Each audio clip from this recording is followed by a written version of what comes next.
Salman, Trump की एक recent tweet I है, फिर मेरे जहन में ये सवाल उठने लग गया कि ट्रंप साहब परेशान करके रखते हैं, मतलब कुछ भी कन्विंस हो जाए। अब कल जो वॉशिंगटन पोस्ट रिपोर्ट किया, फिर उन्होंने शुक्रिया अदा किया पाकिस्तान और दीगर मिडल ईस्ट कंट्रीज़ का, और अब वो ये कह रहे हैं that I have informed my representatives not to rush into a deal, and right after a few hours we all were rushing and media was rushing and mediators were rushing, and he's saying not to rush in a deal, in that time is our side, blockade भी रहेगा full force के साथ, agreement certified है, signed है, लेकिन हम professional और productive ताल्लुक रखेंगे और न्यूक्लियर वेपन तो बनाने ही नहीं देंगे। अब क्या ज़रूरत थी ये सलमान ये ट्रंप को बात करने की इस वक्त? देखिए, ट्रंप की हालत इस वक्त ऐसी है कि बहुत बड़ा पहलवान जो है वो अपने हरीफ के अखाड़े में गया, हरीफ के ग्राउंड पर गया, वहां जाके उसे चित करने की कोशिश की, लेकिन उल्टा सदर ट्रंप जो है वो खुद चारों निशाने चित हो गए। आप देखें कि जिन मकासद के उसूल के लिए अमेरिका की जानिब से ईरान के ऊपर हमला किया गया था, उसमें से एक भी मकसद उन्हें हासिल नहीं हो पाया। आपने हुर्मस की बात कर ली, न्यूक्लियर वेपन्स की बात कर लें, इसमें से कोई ऐसी चीज नहीं है जिसके ऊपर सदर ट्रंप अपना मौकफ जो है वो मनवा सके हो, या अमेरिका या उसके एलाई इसराइल को भी कामयाबी हुई हो सकी हो। न्यूक्लियर वेपन्स के हवाले से ईरान का मौकफ हमेशा क्लियर रहा है कि वो न्यूक्लियर वेपन्स नहीं बनाना चाहता, कम अज कम मौकफ की हद तक। दूसरा, आपने हुर्मस जो है वो तो जंग से पहले भी खुली थी, उसको खोलना या बंद करना तो कोई माने नहीं रखता। अगर एक जंग से पहले खुली हुई को आप दोबारा खुलवाने के लिए ये सारा कुछ कर रहे हैं, तो इसका बहुत बड़े सवालिया निशान आपकी अपनी जहनीत के ऊपर भी उठते हैं। सदर ट्रंप की जो इस वक्त हैसियत है वो ये है, वो चाह रहे हैं कि उनको फेस सेविंग मिले और ऐसा तासुर ना लगे कि वो बहुत जल्दी में है डील करने के लिए, क्योंकि उनके क्रिटिक्स जो है, खासतौर पर डेमोक्रेट्स जो है, वो ये चाह रहे हैं, कहते हैं कि सदर ट्रंप बहुत जल्दी में है और वो चाहते हैं कि जल्द से जल्द एक डील ले ली जाए और फौरी तौर के ऊपर इस सिनेरियो से बाहर निकला जाए। दूसरी तरफ डेफिनेटली उनको इसराइली प्रेशर या इसराइली लॉबी जिसे आम जुबान में कहते हैं, उसका भी सामना होगा, क्योंकि आप देखिए कि जो कल की उनकी ट्वीट थी जिसमें उन्होंने सारे ममालिक का शुक्रिया अदा किया, वहां पर उन्होंने स्पेशली जिक्र किया इसराइली वजीर आजम का, कि उनके साथ भी उनकी टेलीफोनिक कन्वर्सेशन हुई, तो यकीनी तौर पर इसराइल का दबाव भी सदर ट्रंप के ऊपर होगा। ठीक है सलमान, मेरे आई ख्याल में होल्ड यू ऐसी है, यू बातें स्टे विद मी। जावेद साहब, इस ट्वीट में ट्रंप ने ये भी लिखा है कि who knows Iran can become part of Ibrahim accords. ये बहुत अलार्मिंग है मेरे लिए, क्योंकि इब्राहिम अकॉर्ड्स 2020 से एक ऐसा मुआहदा है जो कि अमेरिका कोशिश कर रहा है अपनी ब्रोकर डील्स के ज़रिए कि उस मुस्लिम ममालिक के डिप्लोमेसी, इकॉनमी और सिक्योरिटी के ताल्लुकात इज़राइल के साथ बेहतर हो सकें। तो इस मौके पे जब एक डील बहुत करीब मुतवक्के है, जो कि ऑलमोस्ट फाइनलाइज है, उसमें ये कहने की क्या ज़रूरत थी कि हो सकता है कि इब्राहिम अकॉर्ड में ईरान भी शामिल हो जाए? Why is that so? इस वक्त में गिरफ्तार हैं, उनको जो जंग शुरू करने से जिन फवायद की या बेनिफिट्स की तलाश थी वो तो पूरे नहीं हुए। ईरान को साफ ज़ाहिर है नुकसान तो माली और इंफ्रास्ट्रक्चर का और मिलिट्री और न्यूक्लियर फैसिलिटीज़ का नुकसान जो है वो तो हुआ है, लेकिन जो उनका ख्याल था कि इस हमले से वो ईरान की जो हुकूमत है, तर्ज हुकूमत है, उसमें तब्दीली आ जाएगी, वो जो मेन ऑब्जेक्टिव था वो तो पूरा नहीं हुआ। बल्कि हुआ ये है कि उस हमले के बाद ईरानी अवाम जो है और हुकूमत वो मुत्तहिद हो गए हैं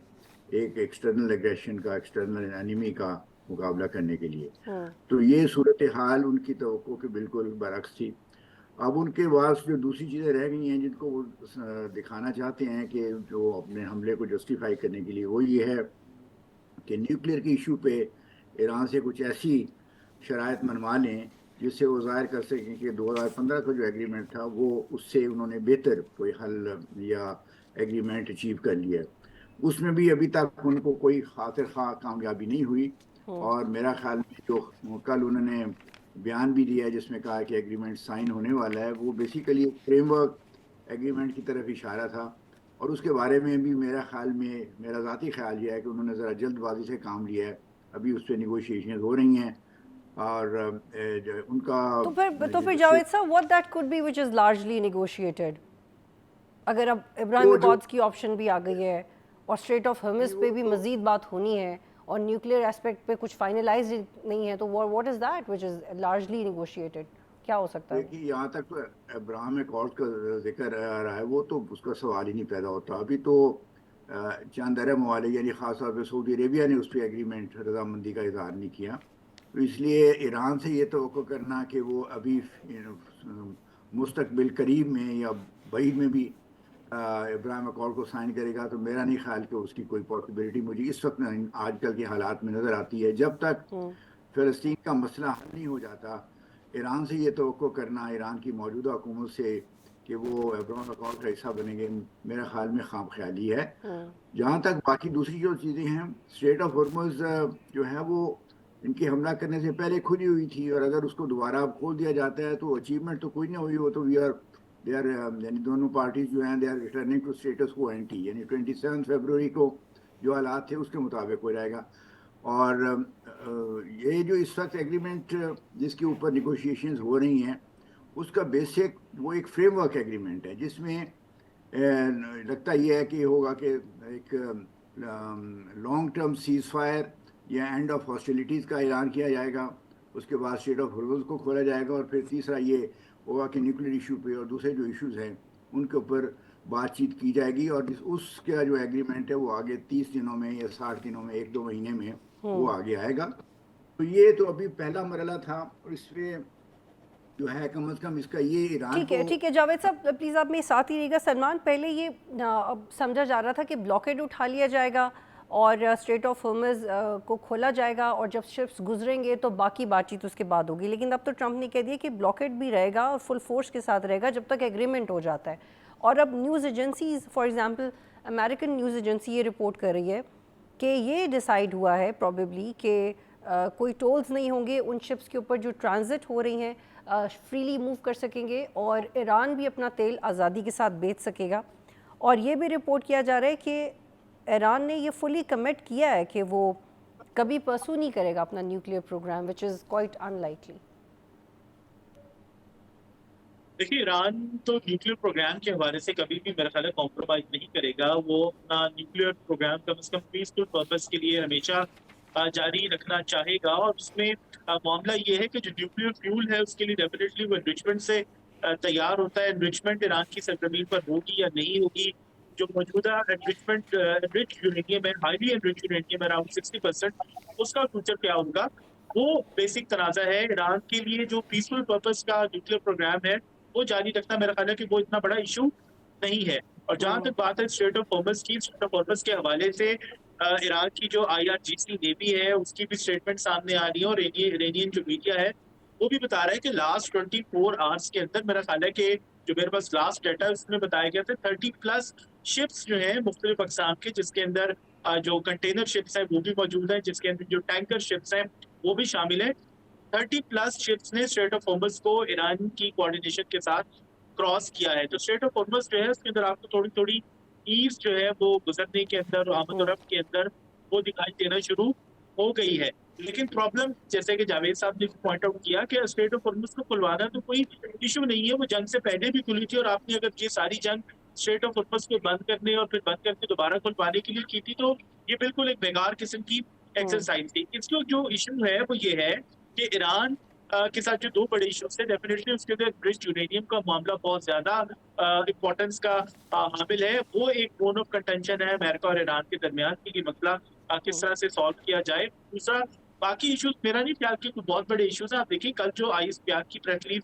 सामने आई थी फील्ड मार्शल के विजिट के बाद, वो बहुत ज्यादा इम्पोर्टेंट थी, क्योंकि हम IS प्याग से ये एक्सपेक्ट करते हैं कि वो कोई स्पेकुलेशन पे बात नहीं करेंगे, वो कोई ऐसी ख्याल सराई पर अपनी बात नहीं करेंगे, वो बात करेंगे जो कि ठोस सॉलिड ऑन ग्राउंड मौजूद होगी। और उसी प्रेस रिलीज के अंदर ये बात कही गई थी कि एक मीनिंगफुल कंस्ट्रक्टिव पेशरफ्त सामने आई है, और 24 आवर्स जो उस प्रेस रिलीज के अकॉर्डिंग थे वो बहुत ज्यादा इंटेंस किस्म की निगोशिएशन हुई, और उसके फौरन बाद ईरानी स्पोक्सपर्सन ने। ठीक है सलमान, मैं जावेद साहब को शामिल करती हूँ। लेकिन जावेद साहब, अभी जैसे सलमान कह रहे हैं कि कल तो एक्साइटमेंट बहुत ज़्यादा थी और बहुत इंटेंसिटी बढ़ गई थी कम्युनिकेशन की, मीडिया रिपोर्टिंग की, और क्या वो इस ट्वीट के बाद, इस पोस्ट के बाद रुक सकती है जो डोनाल्ड ट्रंप से आपने की है? और फिर इसके बाद फिर ब्रेक पे जाएंगे, और फिर मैं आपसे यूरेनियम के बारे में पूछूंगी।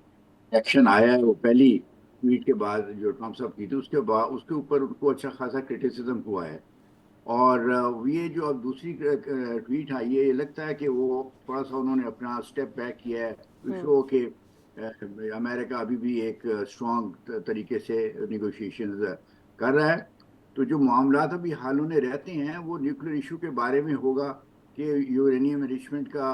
के ऊपर पाबंदियां जो लगनी है उसके बारे में जो डिटेल गुफ्तगू है वो तो इस फ्रेमवर्क एग्रीमेंट में तय नहीं हो सकता, और ना वक्त है उसका, ना मौका है। वो एक हो सकता है उसकी तरफ इशारा हो जाए कि ईरान के न्यूक्लियर प्रोग्राम के बारे में भी दोनों फ्री कैन बातचीत करेंगे। लेकिन इसके साथ साथ हमें ख्याल रखना चाहिए कि दो और मसाइल हैं ईरान के। वो है जो उनकी एसेट्स को अमेरिका ने फ्रीज किया हुआ है, उनको अनफ्रीज करना, और फिर ईरान के ऊपर अमेरिका ने मुख्तलिफ किस्म की सेंक्शन लगाई हुई हैं, उनको भी दूर करना। अगर एक कॉम्प्रिहेंसिव एग्रीमेंट है तो उसकी तरफ भी इन चीज़ों की तरफ भी कोई इशारा उन्हें एग्रीमेंट में होना होगा, फ्रेमवर्क एग्रीमेंट में। हो सकता है कि फुल जो एग्रीमेंट है जो वो आगे, जैसे पहले भी खबरें आई हैं, वो इस तरह हो कि आगे 1-2 महीने में जाके तय हो, लेकिन फ्रेमवर्क एग्रीमेंट में कम से कम इन चीज़ों की तरफ इशारा ज़रूर किया जाएगा। सब्सक्राइब करें और बेल दबाएं ताकि कोई खबर रह न जाए।